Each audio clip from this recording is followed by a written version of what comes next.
Dalam penjelasan saya minggu lalu sudah dijelaskan mengenai krisis iman yang dialami oleh kaum muda pada zaman sekarang, di mana kebanyakan kaum muda tidak lagi mencintai Ekaristi sebagai sumber dan puncak iman, juga perhatian terhadap doa pribadi dan doa bersama juga sangat kurang.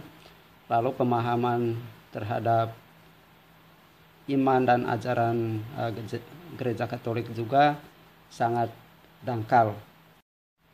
Banyak kaum muda yang lebih memilih kesenangan-kesenangan pribadi, dan menyebabkan banyak juga kaum muda yang mengalami banyak masalah, lalu mengalami stres karena sulit atau tidak menemukan jalan keluar.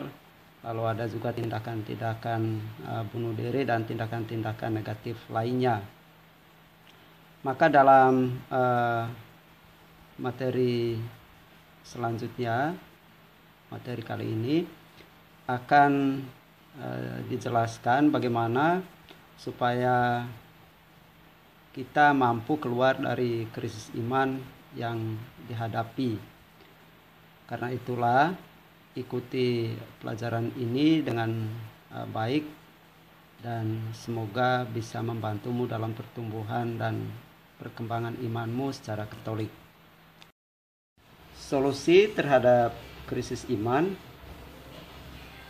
Ketika kita mengalami krisis iman, maka kita perlu belajar dari dua komunitas dalam kitab suci, yaitu orang-orang Israel dan juga para murid Yesus. Yang pertama, saat bangsa Israel yang mengalami krisis iman di pembuangan Babel, mereka disadarkan kembali bahwa Allah yang mereka sembah adalah Allah yang benar, yakni Dialah yang menciptakan bumi dan segala isinya termasuk manusia. Allah yang mereka imani itu membebaskan mereka dari pengasingan dan menuntun mereka kembali ke tanah airnya. Nah, ini disadarkan kembali oleh para nabi sehingga membuat bangsa Israel kembali menyadari akan identitas dirinya sebagai umat Allah, sehingga mereka bisa kembali keluar dari krisis iman yang mereka hadapi. Selain kita belajar dari bangsa Israel di pembuangan yang mengalami krisis iman, kemudian mereka kembali menyadari bahwa Allah yang mereka sembah itu adalah Allah yang benar, sehingga mereka kembali mencintai Allah.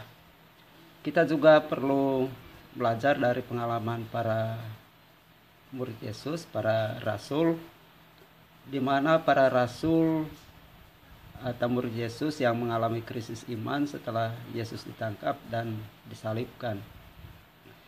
Namun perjumpaan mereka dengan Yesus yang bangkit dari kematian membuktikan kepada mereka bahwa Yesus adalah anak manusia dan Mesias yang memiliki kuasa atas kerajaan surga. Yesus berkuasa untuk menerima orang dalam kerajaannya yang abadi atau menolaknya. Dengan mengenal Yesus yang bangkit, mereka dapat mengenal kembali identitas mereka sebagai pengikut Yesus dan mampu hidup sesuai dengan identitas itu. Karena itulah para murid dengan kebangkitan Yesus, mereka kembali menjadi berani untuk memberitakan Yesus kepada semua orang.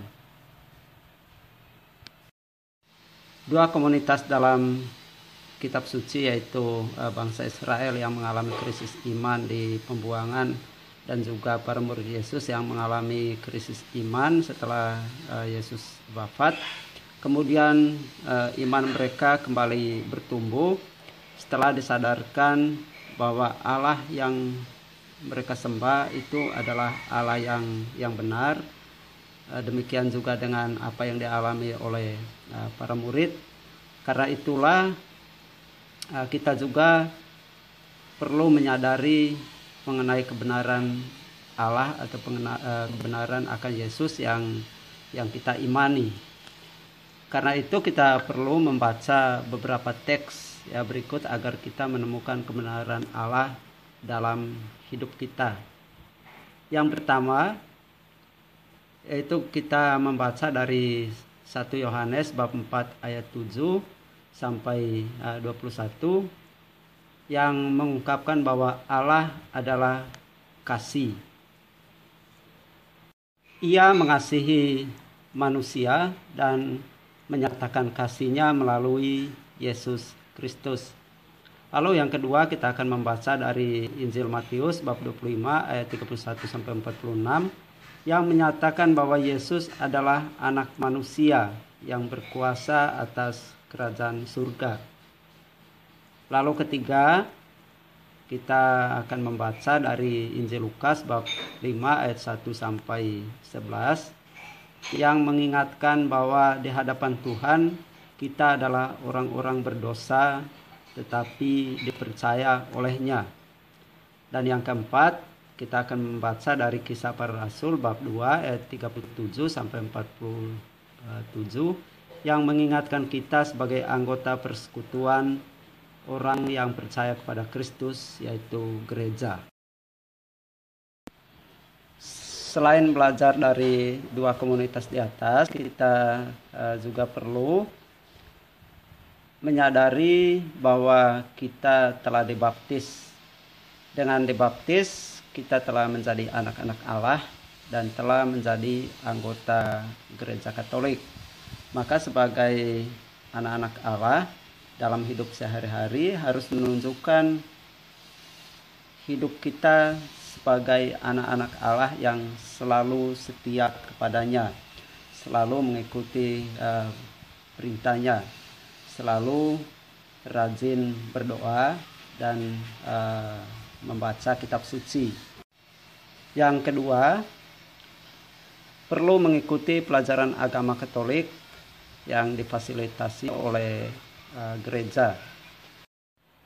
Dengan mengikuti pelajaran agama Katolik, maka pemahaman yang dangkal mengenai iman dan ajaran Katolik akan mendapat pemahaman yang benar.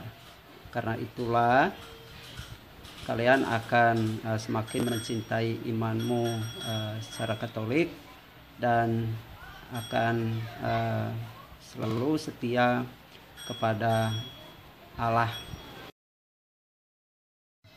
Baik, setelah mengikuti pelajaran di atas, mari coba menjawab beberapa pertanyaan berikut. Yang pertama, siapa Yesus untukmu? Lalu yang kedua, apa yang dapat kamu lakukan jika mengalami krisis iman? Yang ketiga, krisis iman apa yang dialami oleh bangsa Israel di pembuangan dan yang dialami oleh para murid Yesus? Terima kasih karena kalian sudah mengikuti pelajaran ini dengan baik. Semoga dapat membantumu untuk bertumbuh dalam iman kekatolikan. Tuhan memberkati. Mari kita tutup pertemuan ini dengan berdoa dengan membuat tanda kenangan Kristus dalam nama Bapa dan Putra dan Roh Kudus. Amin.